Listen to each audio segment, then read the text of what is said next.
And finally, from Australia, a billionaire, Chris Ellison, stirred controversy when he declared his desire to hold his employees captive all day long. He expressed his distaste for coffee breaks and called them a costly distraction. His views have sparked backlash, with many criticizing his outdated approach to employee management. Our final story spills the beans. I want to hold them captive all day long. This statement conjures up images of a masked villain, perhaps with an evil laugh.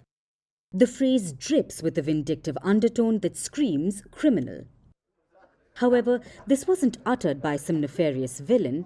This statement came from an Australian billionaire and was directed at his office staff, no less.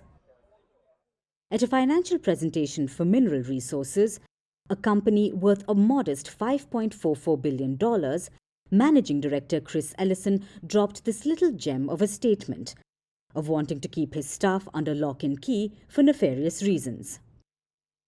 Ellison just doesn't want them wandering off for a coffee break. After all, he figured out that a stroll down the street for a caffeine fix is in fact an expensive luxury. So if you're part of his workforce, don't even think about stepping outside the building, or at least that's the vibe he's giving off. But before you think he's all gloom and doom, Ellison has a grand solution. According to him, his company's headquarters isn't just an office, it's a paradise, where allegedly everyone loves to work. And why wouldn't they? With an in-house restaurant, a gym to stay fit, and even a creche for the little tykes at just $13, a steal when compared to the average $122. It's a veritable bargain, complete with doctors and nurses on standby. Your kids will be fed, entertained, and ideally won't cry enough to pull you away from your desk, because clearly toddlers are known for their predictability, right? Well, good luck with that, Ellison.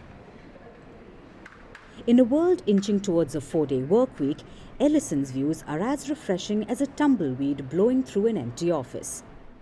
Despite running a company with 5,600 employees, he's certain that flexible working is a no-go. He already banned working from home last year, and he's not stopping there. To him, the idea of working 3 days and collecting a 5-day paycheck, or heaven forbid, a 4-day one, is pure fantasy. Unsurprisingly, social media had a field day with his remarks. Some likened it to slavery. Others joked that he'd be installing barbed wire next. A few even called him out as downright menacing, while others simply thought he was out of touch with reality. This whole incident is nothing short of comedic. On one hand, Australia is moving towards a better work-life balance with laws like the right to disconnect. On the other, you have Chris Ellison, who has a problem with his employees stepping out of work for some coffee. Ellison is a masterclass in delusion if there ever was one. From impeachments to inaugurations, if it's a political story, we are on the scene. The race for the White House is heating up. Kamala, you're fired! I say, bring it on. If it's breaking news, we're live with the latest coverage. From the White House, the State Department, and Capitol Hill, we know the issues, but above all, we know the players to bring you the latest in-depth analysis on all the key stories that we're covering. I'm Eric Ham. Join me from Washington here on Firstpost America.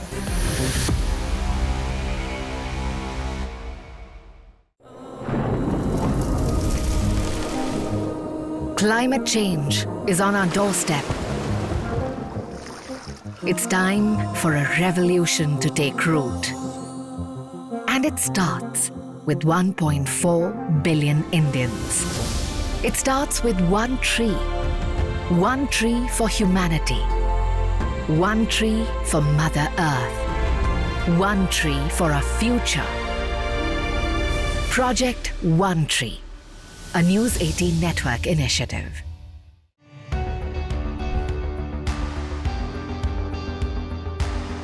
Across continents, one powerful news source.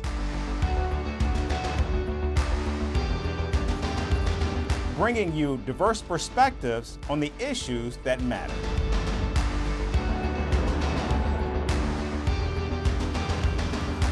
we go beyond the boundaries to give you that little extra about every sporting moment.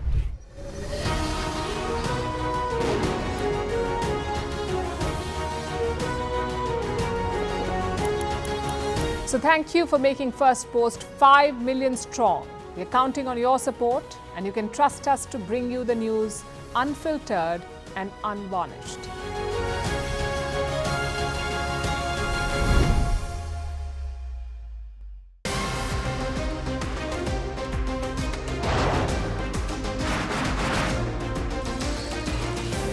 On the show today, the T20 World Cup bandwagon has moved across to the West Indies. What can you expect from this?